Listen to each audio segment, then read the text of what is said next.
Blake Corvus opens his eyes in a glowing void. A mystical roulette wheel spins, landing on a fantasy world. Two supernatural gifts descend: a crimson aura and a black greatsword. Blake, as a child, grips the dark blade, fleeing a giant beast. Years of training, sword swings and powerful kicks. Blake, now a young warrior, approaches a glowing guild city. He pushes the doors open, smiling for the first time. Blake Corvus opened his eyes to nothingness. No sky, no ground, only an endless white void stretching forever.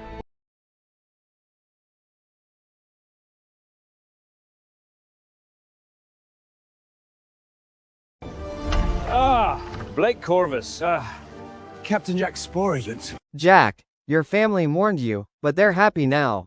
Their sails move forward. For the first time since waking up, Blake finally felt peace. A magical roulette wheel appeared before Blake, deciding the world of his next life.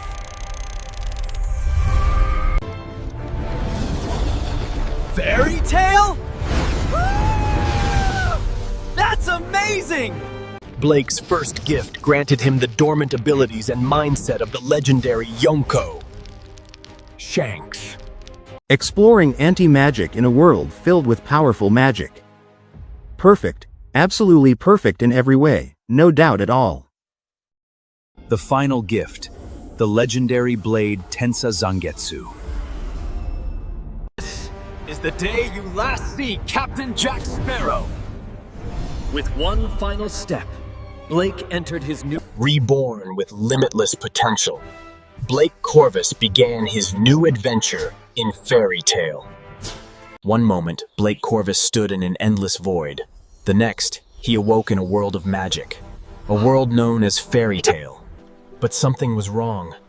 Blake had been reborn as a child, small, weak, and completely alone. Beside him rested a blade unlike any other, a sword forged from darkness itself. Tensa Zangetsu. In a world filled with monsters and powerful mages, survival came first. Strength would come later. Then came his first test. A beast 3 times his size, and one chance to survive. Fear filled his heart, but another instinct awakened within him. Focus, battle instinct. The fight was clumsy, brutal, terrifying, but Blake's victory in this new world. At night, beneath made of forest sky, Blake tomorrow onward, he would train, become unstoppable. The next morning arrived quietly, but Blake's new life had already begun. In this world, strength meant survival. The freezing river shocked his body awake, washing away the blood, dirt, and the weakness of yesterday. No shortcuts, no magic boost, only pain, repetition, and discipline.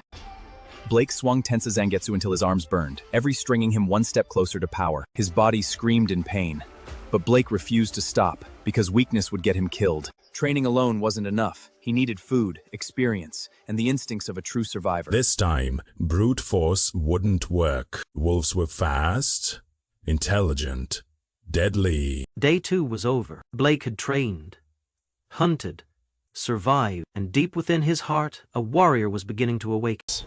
Deep inside the silent forest, one sound echoed every morning. The sound of a blade cutting through the air. 10,000 swings, every single day. Pain became routine, and weakness disappeared. The small child who entered the forest was gone. In his place stood a warrior, forged by survival. During his endless training, Blake awakened a terrifying power, anti-magic, a force capable of destroying magic itself. He sharpened more than his body. His senses evolved beyond human limits. Observation, armament, and even the legendary conqueror's haki. Blake pushed himself further. Speed beyond sight, kicks that sliced the air, even the sky itself became his battlefield. After years of isolation, Blake finally decided. The forest had taught him enough. It was time to enter civilization. He followed the river upstream, hunting, training, surviving. Every step brings him closer to the outside world. 2 weeks later, Blake finally found a village. Brindle. The villagers doubted him immediately. After all, who would believe a child could hunt monsters? But Blake only needed information, not permission, and by sunrise, the hunt had already begun. The next morning, the village witnessed the impossible, carrying a monster the size of a wagon. For the first time in this world, Blake earned real money. 200,000 jewels. With money in his bag and a new destination ahead, Blake Corvus stepped toward his true destiny. The world of fairy tale awaited him. After years of surviving alone in the wilderness, Blake Corvus finally arrived at Magnolia. The city he had only seen in stories was now real. Year X771, 13 years before the legendary adventures would begin. For Blake, that meant more time to grow stronger. Magnolia overwhelmed the senses, the people, the magic in the air, the endless life of the city. Everything felt unreal. One landmark confirmed it immediately: Cardia Cathedral. There was no doubt anymore. He was truly inside the world of fairy tale.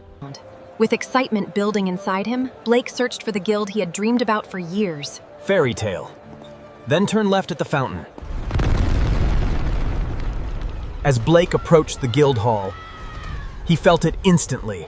Chaos. But before he could enter, his observation hockey screamed a warning. Danger!